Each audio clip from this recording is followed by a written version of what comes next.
In 1978 in California, a guy called Mike Ness formed the band Social Distortion, who were a punk band inspired by, particularly by British punk of the time.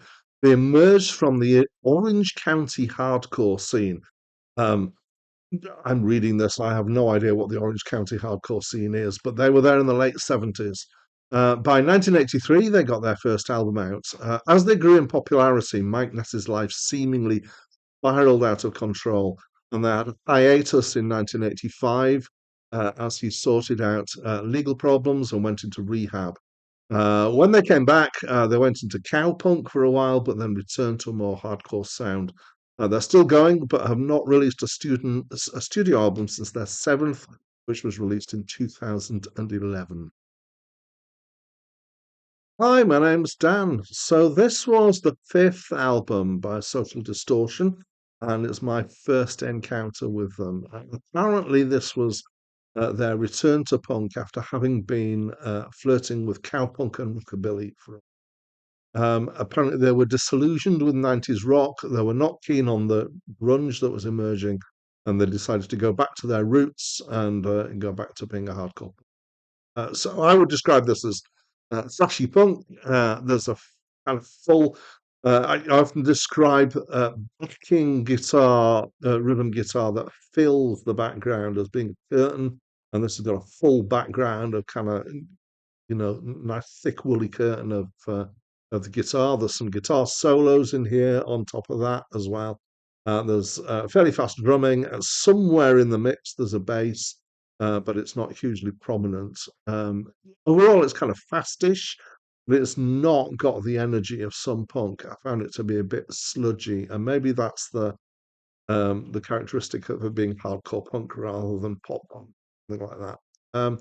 The vocals are a little on the kind of compressed side and somewhat nasal, but actually quite like voices like this remind me of Michael Stipe a lot of REM. So far, my description kind of got the impression that I feel a bit ho hum about this, and yeah, musically, that's how I feel.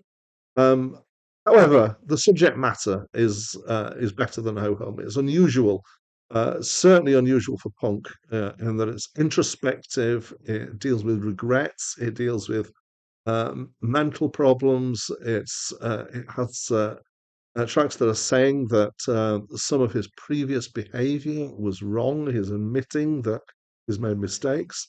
So there are themes of redemption here and of religious imagery, and it's nicely written, and it's quite a lot going for it in this. So when you actually listen to it, so normally when I review an album, I listen twice. First time through, I was kind of yeah, not really that impressed. Second time, I listened quite a lot more carefully to to the lyrics, and it's quite honest and personal. So I think that this element is what elevates it above other things with a similar sound. In fact, I applaud it in terms of uh, his approach to the songwriting here is putting himself out there on the line. So it's not really my kind of music, but I didn't find it objectionable, but not particularly exciting. Um, you know, my personal tastes.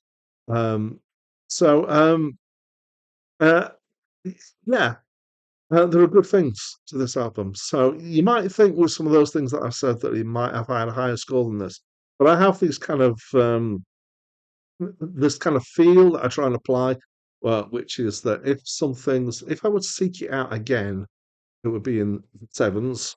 If it's something that I'd potentially try and find a copy of for myself, it'd be eights and above. And this isn't really quite good enough for me to seek it out again, so it's in the sixes. So that's what I think. I'm sure there are people out there who love it far more than I do, because musically it wasn't really my cup of tea. Um, and if you're one of them, or if you're somebody who agrees with me, or if you're somebody who has very different feelings about this album, as always, I'd love to hear from you. I like to get a balanced set of comments if we can in the comments. So please do talk to me through the comments. And that's it from me for now. Well, last week meet again, dear God. Hear the angels sing the funerals are nice. So when we know you're there, when the angels try so hard.